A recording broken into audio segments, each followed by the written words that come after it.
ఓం శ్రీ గురుభ్యో నమః. ఈరోజు వీడియోలో విష్ణు సహస్రనామంలోని పూర్వ భాగంలోని 4వ శ్లోకం యొక్క భావం గురించి తెలుసుకుందాం. యస్య స్మరణ మాత్రేణ జన్మ సంసార బంధనాత్ విముచ్యతే నమస్తస్మై విష్ణవే ప్రభవిష్ణవే.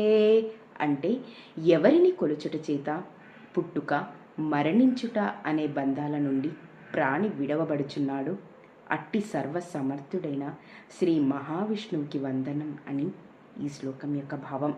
ఇది అండి విష్ణు సహస్రనామంలోని పూర్వ భాగంలోని 4వ శ్లోకం యొక్క భావం గురించి. నెక్స్ట్ వీడియోలో 5వ శ్లోకం యొక్క భావం గురించి తెలుసుకుందాం. ఈ వీడియో కనుక మీకు నచ్చితే లైక్ చేయండి, షేర్ చేయండి. సునీత యజ్ఞమూర్తి వ్లాగ్ని సబ్స్క్రైబ్ చేసుకోవడం మాత్రం మర్చిపోవద్దు. Thank you.